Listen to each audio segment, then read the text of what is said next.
Paz do Senhor, irmãos, vamos para mais um comentário de lição bíblica. Estamos estudando 1 Samuel, 1 e 2 Samuel nesse terceiro trimestre. E a lição de hoje, a lição de número 3, o título da lição é o chamado de Samuel. Como sempre, as lições elas trazem 3 objetivos.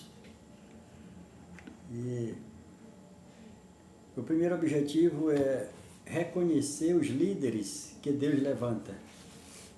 Primeiro, reconhecer que são homens e não deuses. São homens, foram homens e são homens igual a nós,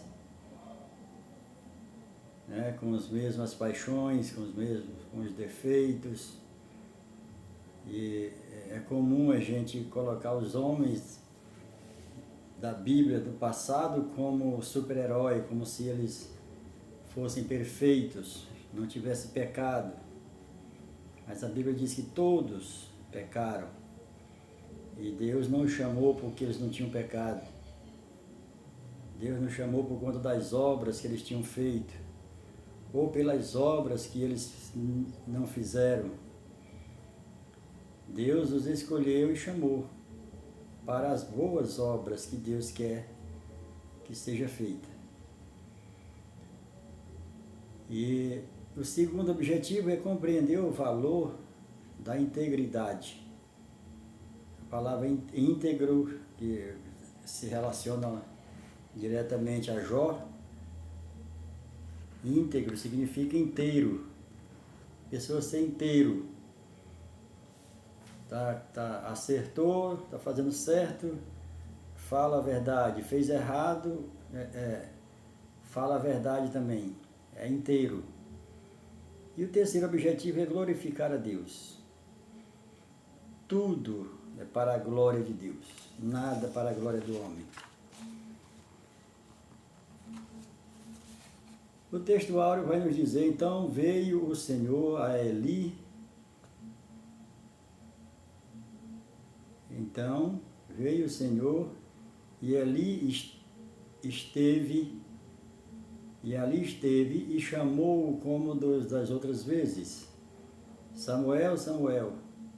Este respondeu, fala, porque o teu servo ouve. 1 Samuel 3,10. Aqui fala do chamado de Samuel, já pela 4ª vez, quando o sacerdote ele entende que é Deus que está chamando ele, e o sacerdote o instrui para ele responder agora.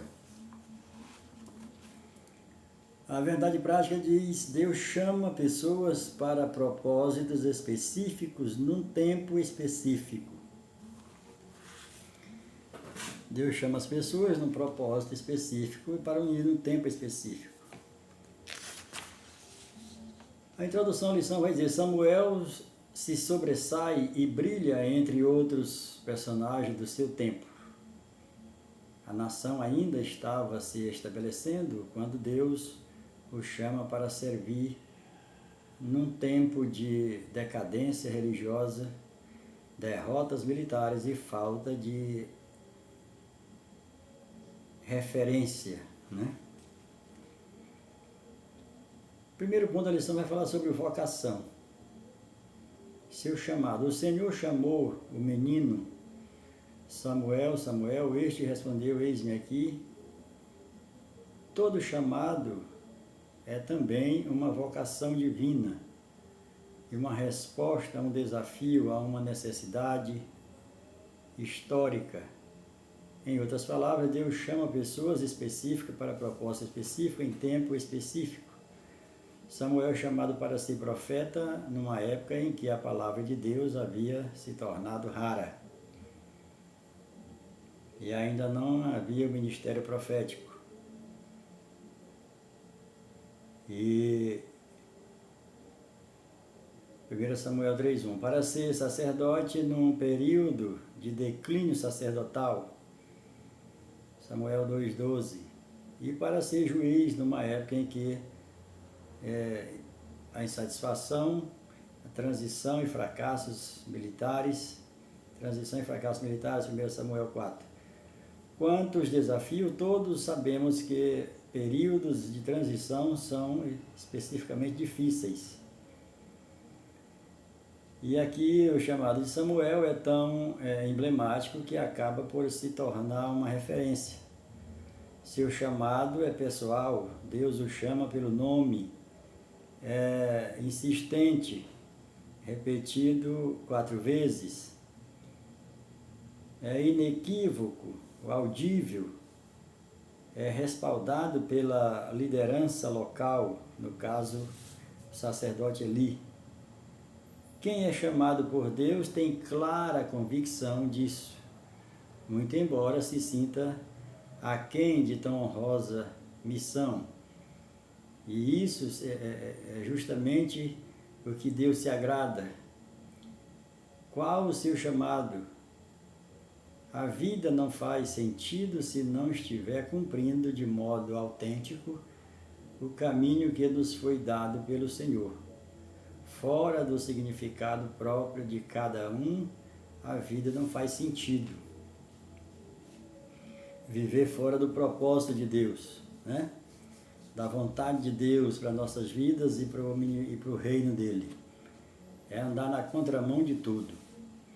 O segundo subtópico fala sobre a voz de Deus. Então veio o Senhor a Eli, e ali esteve, e chamou como das outras vezes, né? E veio novamente o Senhor, e ali esteve como das outras vezes, diante ali de Samuel, no quarto de Samuel. Samuel, Samuel, e este respondeu, da forma que o sacerdote havia instruído. Nós somos o povo que crê que Deus fala, primeiramente sua palavra, mas também de outras maneiras, né?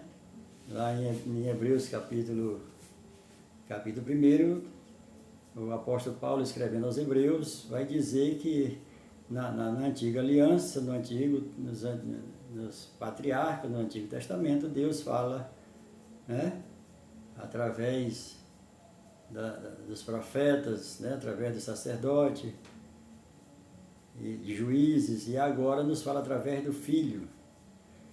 Jesus é a palavra, agora ele fala diretamente através do Filho, a nós, a nossos dias, Hebreus 1.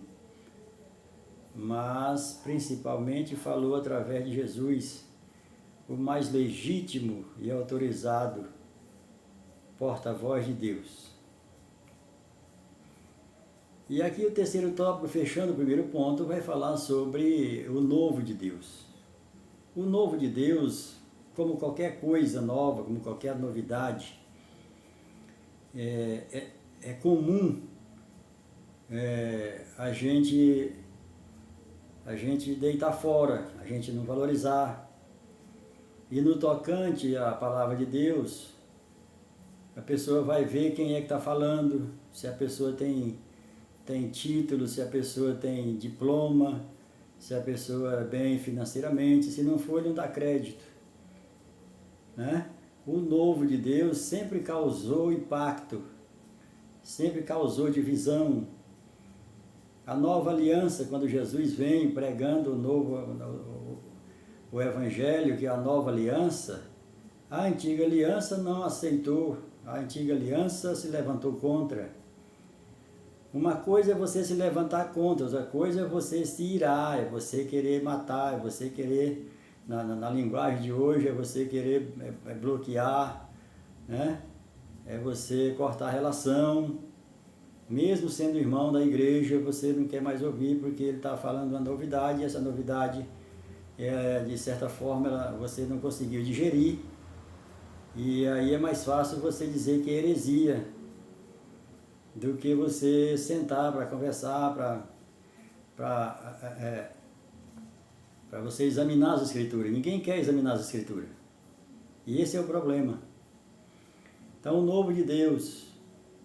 Disse o Senhor a Samuel, eis que vou fazer uma coisa em Israel, a qual todo a que ouvir lhe tinirão ambos os ouvidos, ou seja, os dois ouvidos, né? E isso continua até hoje. E é engraçado que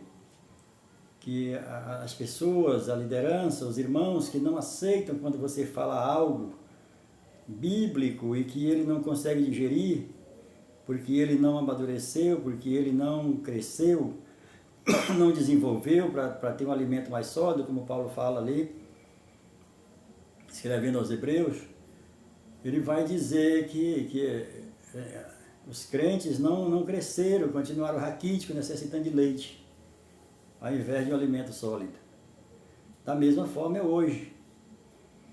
E o que eles respondem quando acerca de uma novidade, que não é novidade, porque realmente já está na palavra, já está escrito, não é novo para ele, da forma que ele está ouvindo, ele vai dizer, se você pergunta por que ele não está crendo, por que ele não recebe, ele vai dizer, porque eu nunca vi.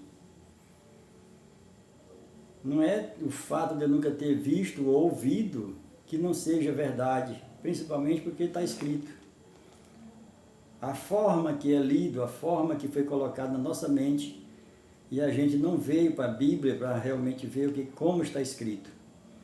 E da forma que a gente ouviu, que a gente guardou na mente e no coração, continua dessa mesma forma.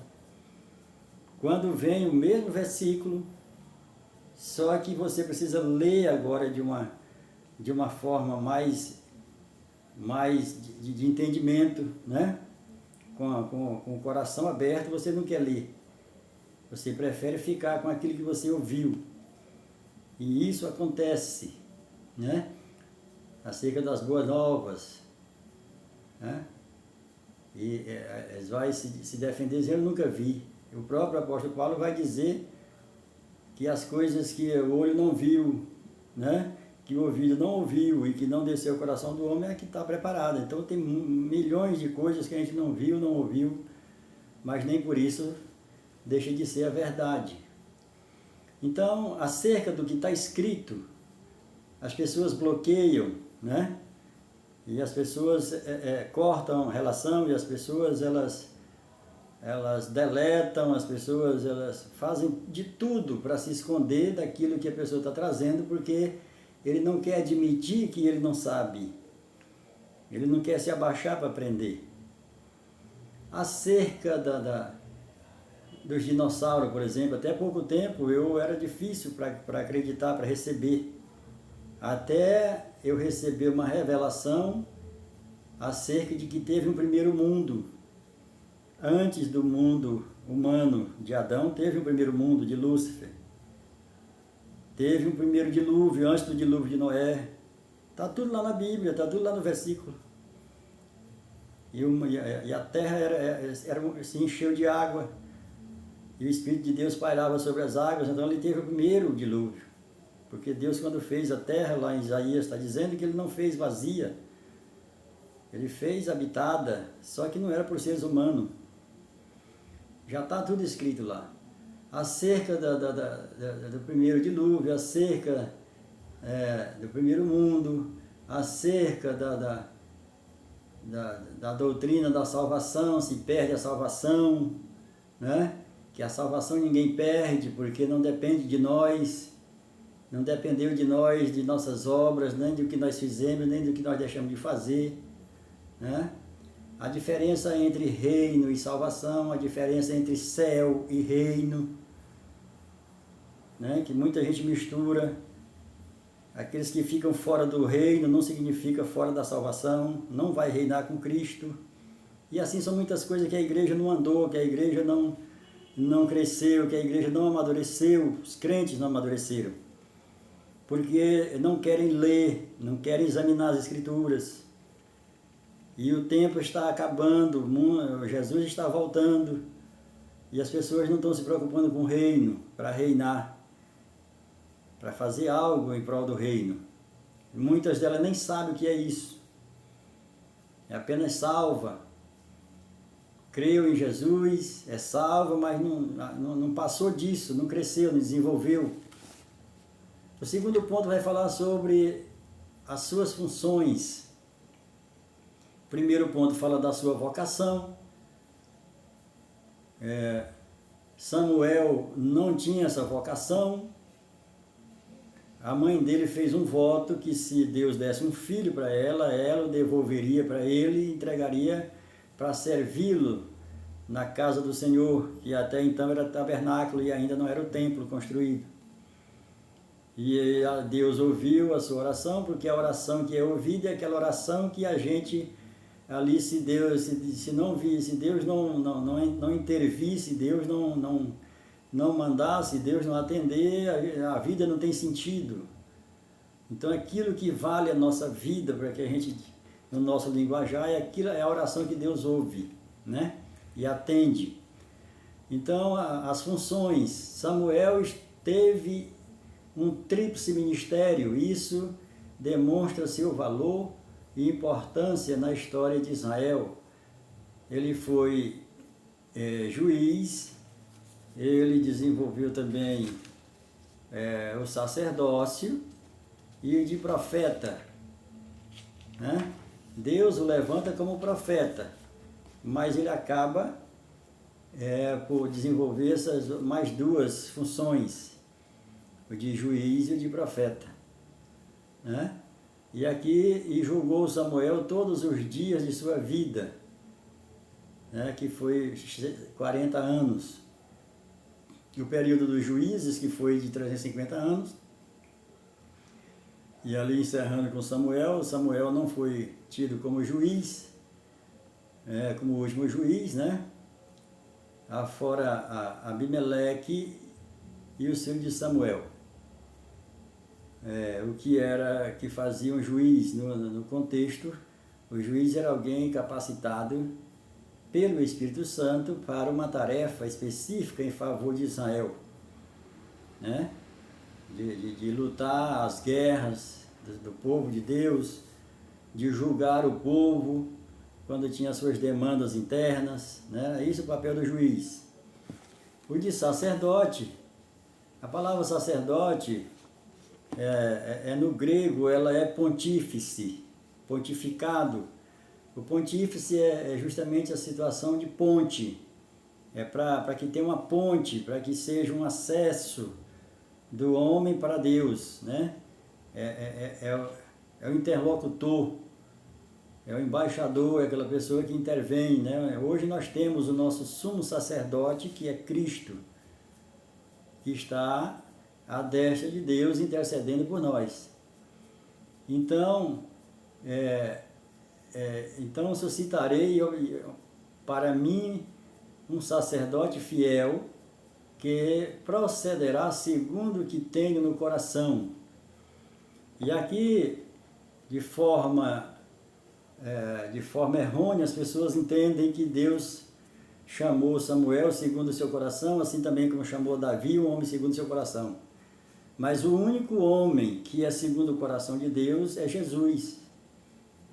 Quando todos esses aqui apontam para Jesus, Samuel, Davi, essa escrita não é para eles. Aqui está apontando para Jesus.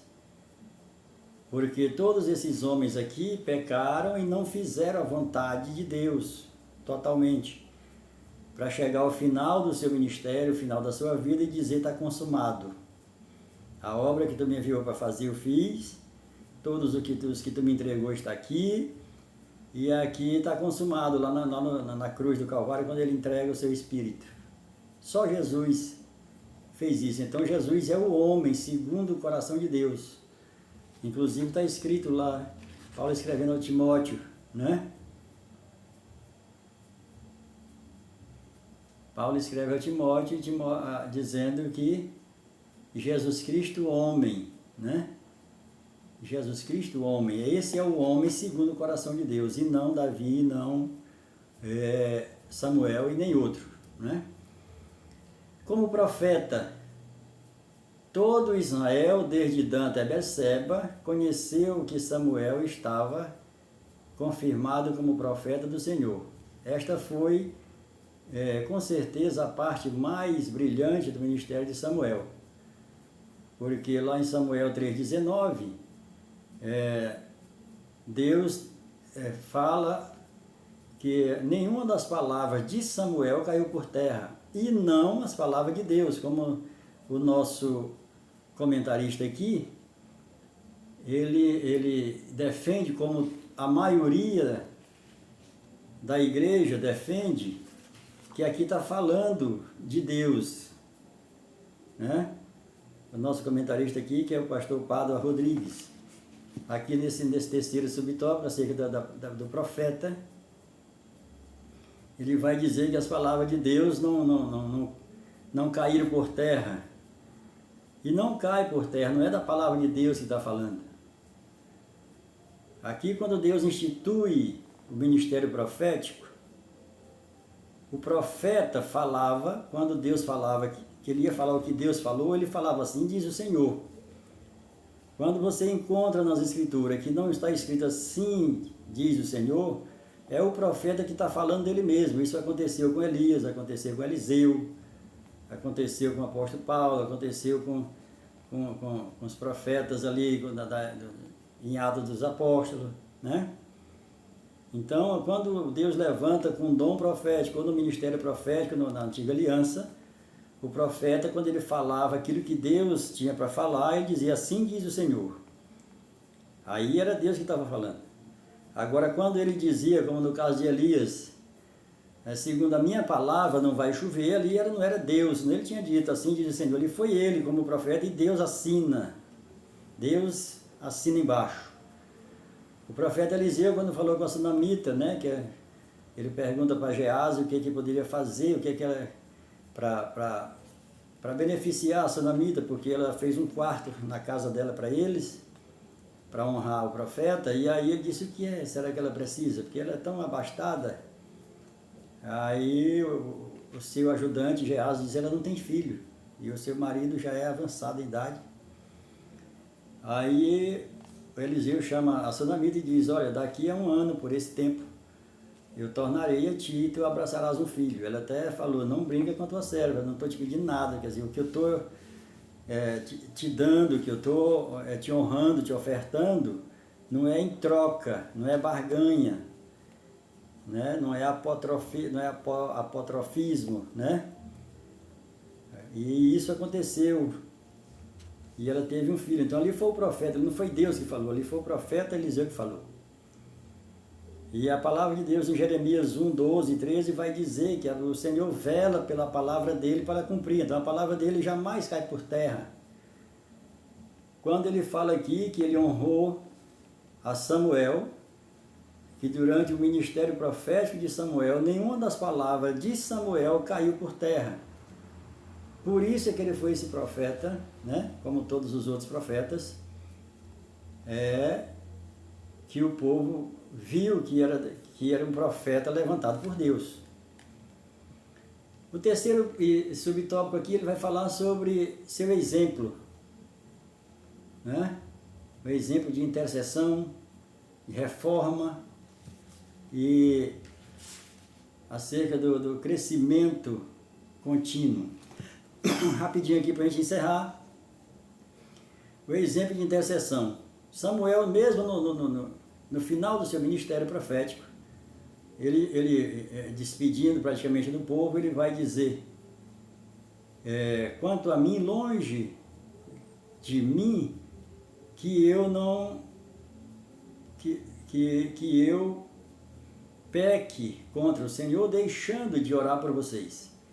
Antes vos ensinarei o caminho bom e direito. Aqui ele está aqui na situação de sacerdote, né? Na função de sacerdote, na função de pontífice, né? De ponte, eu mesmo passando o meu tempo, mesmo vocês não querendo que eu continue como profeta, como juiz, mas eu jamais vou deixar de ser ponte entre vocês e Deus, vou continuar orando por vocês, né? E acerca da reforma consistente, então Samuel lhe referiu tudo e nada lhe encobriu, e disse Eli, o Senhor, faça o que bem lhe aprouver. Aqui fala quando Deus fala com Samuel, e Samuel fica com medo de falar para Eli o que Deus tinha falado. E o profeta Eli vai dizer, olha, fala, não me esconde nada. porque o profeta, o sacerdote ali sabia que Deus tinha falado com ele. Apesar de não ter administrado bem a sua casa em relação aos seus filhos, mas ele era sumo sacerdote. Ele sabia que Deus tinha falado com Samuel, com o jovem Samuel. Então, essa questão de renovação, as escrituras são a mesma, a doutrina é a mesma. Agora, o que tem que mudar é a mentalidade do crente. Tem que ter uma mudança, você tem que querer aprender, crescer e não ficar nos rudimentos passados, você precisa avançar.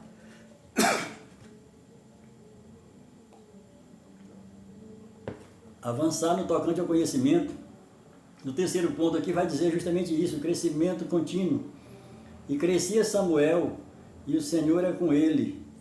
E nenhuma de todas as suas palavras deixou cair por terra. As suas palavras de Samuel, e não a palavra de Deus, porque a palavra de Deus nunca cai por terra.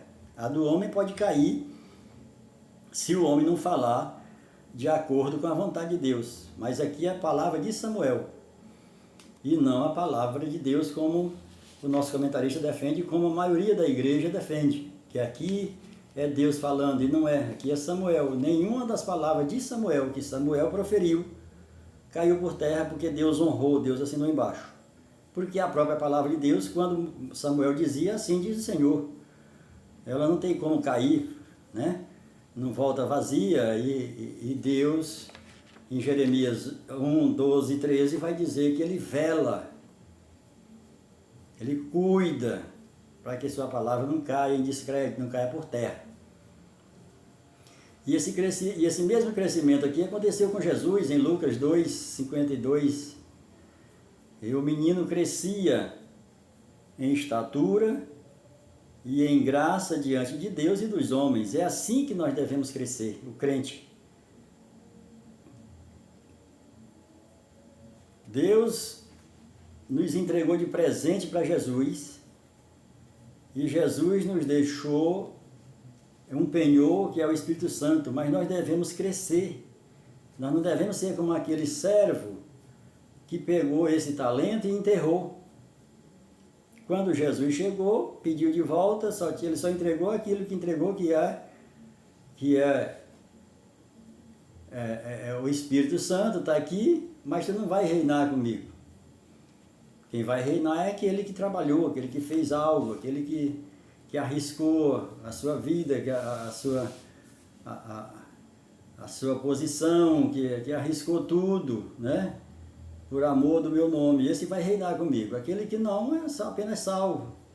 Vai sofrer uma repreenda, vai sofrer ali uma disciplina, mas é salvo, né? Porque Deus corrige a quem ama e açoita todo aquele que Ele quer bem. Então, e acerca aqui dessa palavra, que os crentes que não crescem, que não desenvolvem, né? Crescer é um imperativo bíblico e também para a vida. Não há opções. Quem não se desenvolve já está em processo de morte. Nós não somos um bonsai. Bonsai é uma árvore artificial em miniatura. Como a árvore de Natal, né, que os pagãos usam, é uma árvore artificial, ela não serve para nada. Ela tem fruto, mas não tem nada nos frutos, ali é só artificial. Então o crente, ele não é para ser artificial, ele é para ser real, ele é para produzir, ele é para crescer, amadurecer. O crente maduro, né? O crente maduro é o crente que vai crescendo em graça e conhecimento diante de Deus, para ser usado quando Deus quiser usar. A pessoa está apta, está preparada para ser usado. Que Deus abençoe a todos os irmãos, continue lendo, continue meditando na palavra e questione, tire suas dúvidas. A palavra já está aqui, ela só precisa ser revelada para mim e para você. Que Deus abençoe a todos, em nome de Jesus, amém.